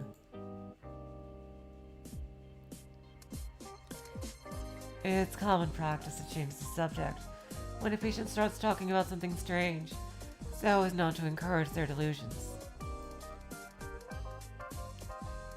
So it's just something he made up in his mind. Well, the same patient came to clinic today, and they were joyed about having finally found his Fawarenben.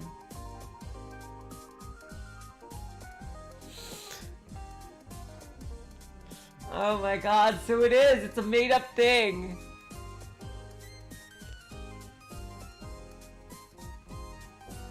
I hope that's foreshadowing. I desperately want Sachiko and Takako to be together in the end. Oh god. I hope Takako is okay. Curiosity was gnawing at me, but all I could do was say I was happy for him and end the conversation there. Narasaki took a sip of her still steaming coffee. Ouch. Ouch, damn.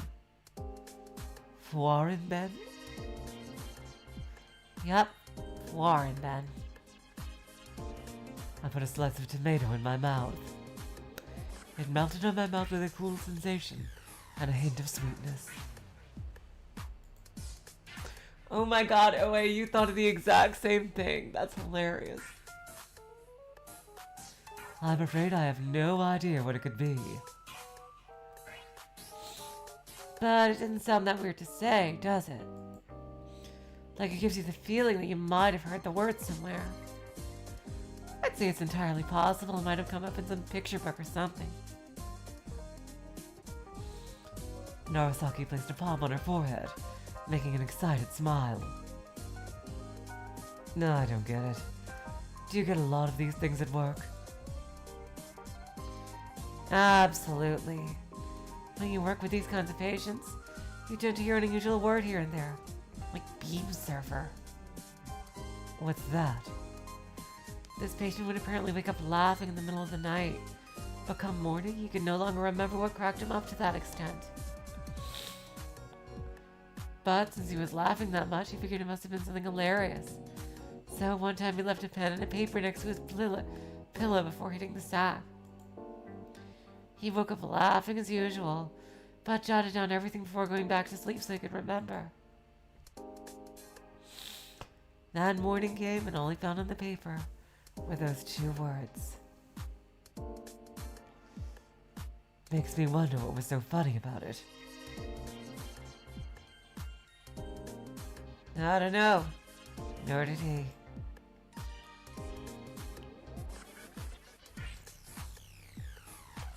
As I finished swallowing the last tomato, the steward brought the main dish, a sandwich of smoked salmon and cream cheese.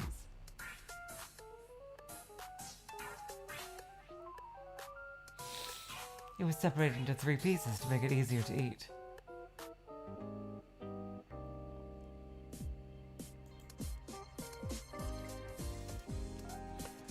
I wiped my fingers with a napkin, picked up one of the pieces, and put it into my mouth. Then I took a gulp of the coffee, which had now cooled off just enough to be comfortable to drink.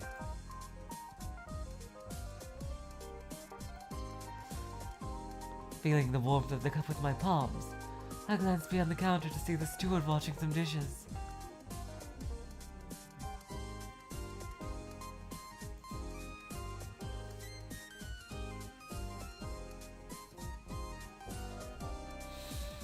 Narasaki added a few spoons of sugar to her coffee.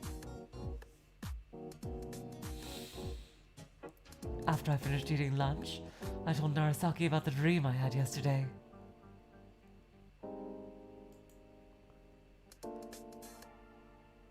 Oh god.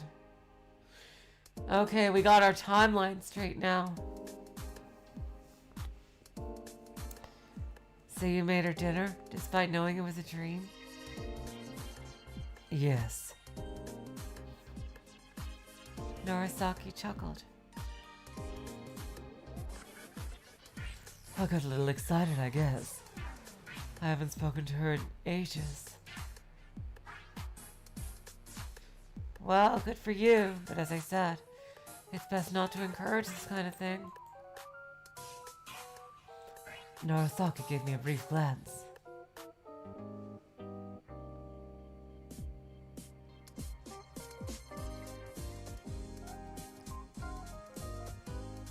I suppose that's true. Otherwise, I might end up interfering with your everyday life. I know that, but doesn't it make for an interesting story? It might also severely disorient you.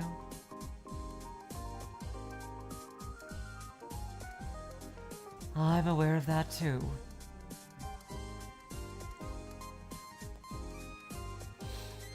Narasaki stuffed her hands into her pockets and leaned closer to me. Do you have any medicine that would make it go away? Why not drop by my clinic? I could prescribe something for you. I'll think about it. No need to be scared. It's the kind of place that's frequented by housewives when they have no one to talk to.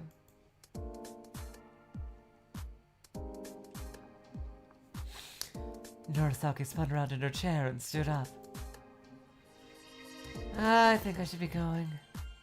All right.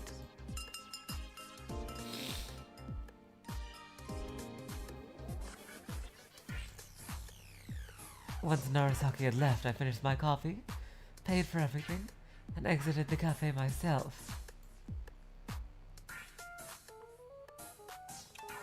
I glanced up at the narrow patch of grey sky visible between the buildings surrounding me, noticing more and more clouds scattered about it.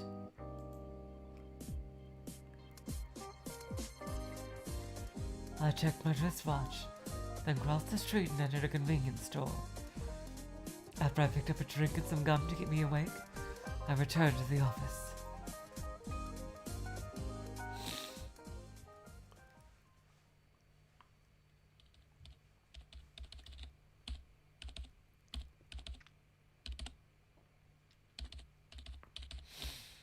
New characters popped up on the monitor with each new tap of the keyboard.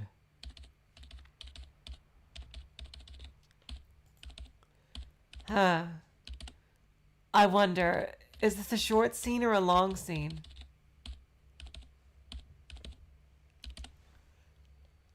Apparition, does anyone know? Do you think I should stop here, or is the next scene short?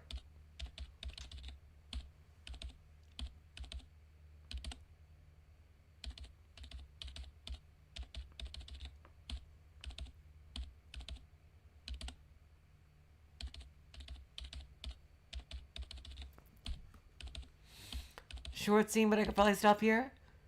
I want to play it. I want to play the scene. I'm fired up. This has got me fired up. Seriously. White letters on the black backdrop of a CRT screen.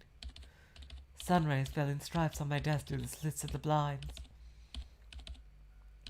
My slender fingers, the nails on the ends, their ends all well kept,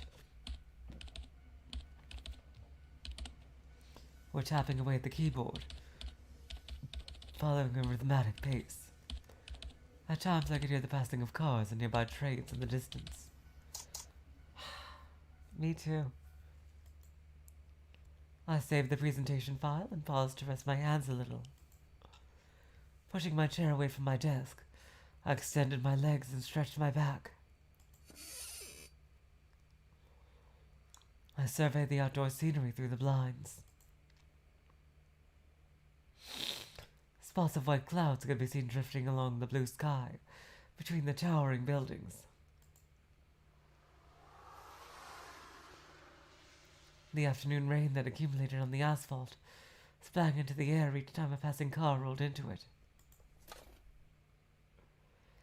I pushed my chair back, returning my silent gaze to the monitor. The flickering CRT screen displayed the particulars of a presentation detailing a company's restructuring. As I was confirming the slides, Fumi emerged from the kitchen. She placed a steaming cup on my desk. Have some tea. Thanks. Have you finished already? Fumi looked at my monitor. Oh, yes. The deadline was tomorrow, but it seems like I'll be able to finish it today. In that case, we might finally be able to take a break on the weekend. Yeah.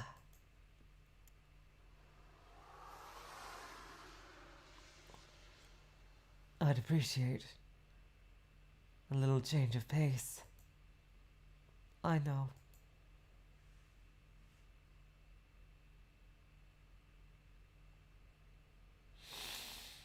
Yeah, that was a super short scene. Okay. Oh, wait, no, it's still going. It's still going. I collected the documents in a binder, which I then placed in the top drawer of my desk. I placed all the scattered writing utensils back into the pen holder. The hands of the wall clock indicated there was a few minutes before midnight.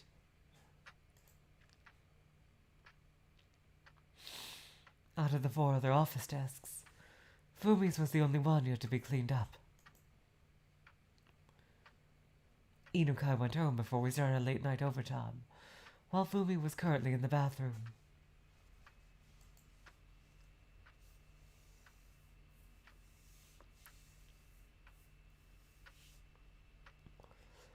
It was as dark as pitch beyond the windows. Oh my god! It's like 2 syllables away from Fringirimpa in Japanese. So it might very well have been a reference. Oh my god. That would be amazing, oh wait. If this author is a fan of Uchikoshi, then that would be so badass.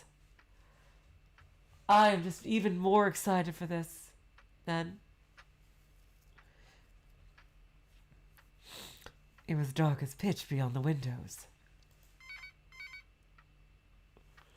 My office phone rang, and I promptly picked up the receiver. Hello? I'm locking up the building in 10 minutes. I'm going to assume that's Fumi. Are you going to need the lights for the night? Oh.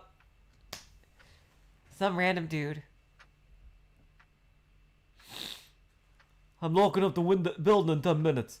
Are you going to need the lights for the night? It was the night watchman. The office door opened and Fumi came into the room. I'm leaving. What about you, Fumi? Me too. I gave her a nod and moved my hand from the receiver. We're leaving right now. All right. Don't forget to lock the doors. Of course. I placed the receiver back into its place. Let's go. Catching the last train could be tough. Need a lift? Fumi tapped her skirt pocket to draw attention to her car keys. No, I'm good. I might need to drop by another place first. I see.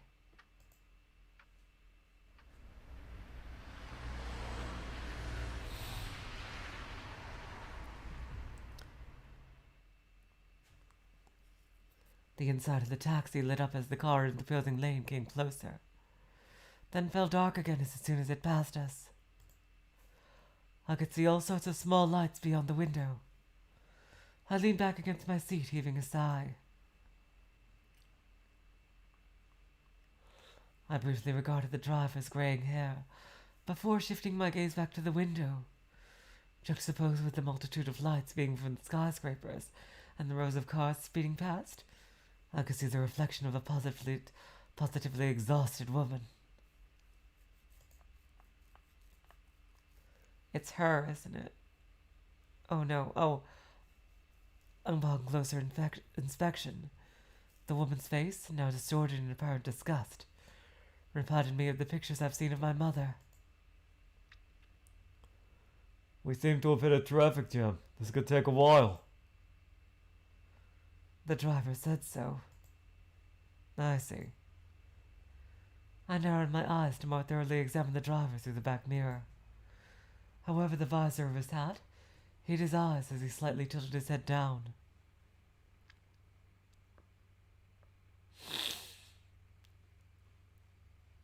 The scene will change when music plays, thanks.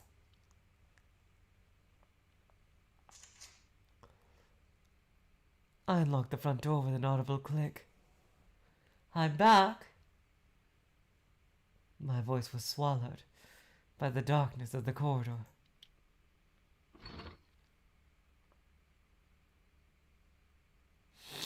Oh god, if Takako comes again, I don't know if I could take it. I will just, oh god. Entering the living room, I flipped up on the light switch and continued to the kitchen, where I opened the fridge and helped myself to a jug of tea. I placed the cup on the silver tray, but I turned around and returned the jug to the fridge. Oh God! What the fuck is going on?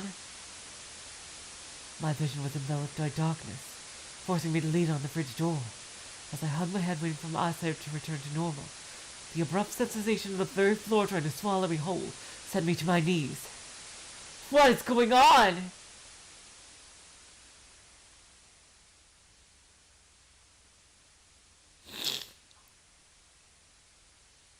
Because it's iced tea, OA, probably. That's why. After a while, my vision began to gradually normalize. It had been a while since I got a dizzy spell that bad. I couldn't help but chuckle at it all. With my vision still occasionally blinking out, I felt some of the strength in my legs return. This prompted me to try and stand up, but I ended up losing my balance and hitting my head against the fridge. As the fit finally passed, I stood up, placed the jug of tea I hadn't managed not to spill in the fridge, and returned to the living room to get changed.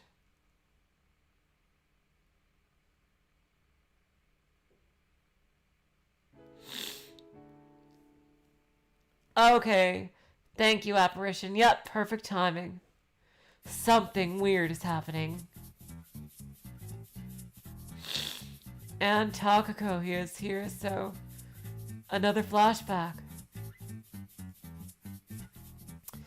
And we're just at about the 2-hour mark, so this is perfect. Okay, you guys.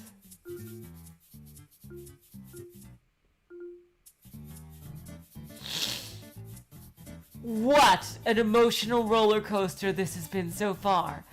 This visual novel has bared its fangs. My God. Whoa. Oh my God.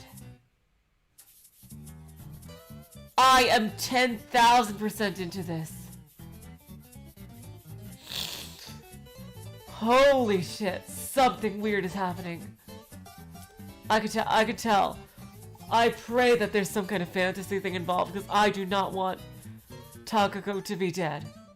I really don't want Takako to be dead.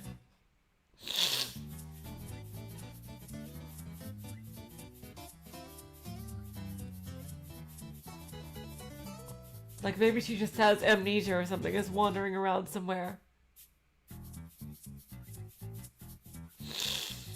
Oh my God. Damn. This thing is like, was just, you know, some sweet slice of life. La da da da da. For the first 2 streams. And now just fucking belts you. Hits you over the head with a freaking lead pipe.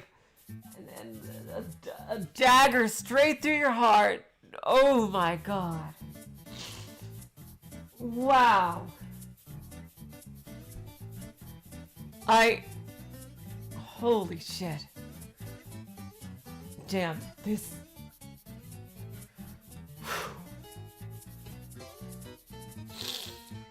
I am kind of in love with this already. I have a feeling I'm going to be crying a lot more before this is over.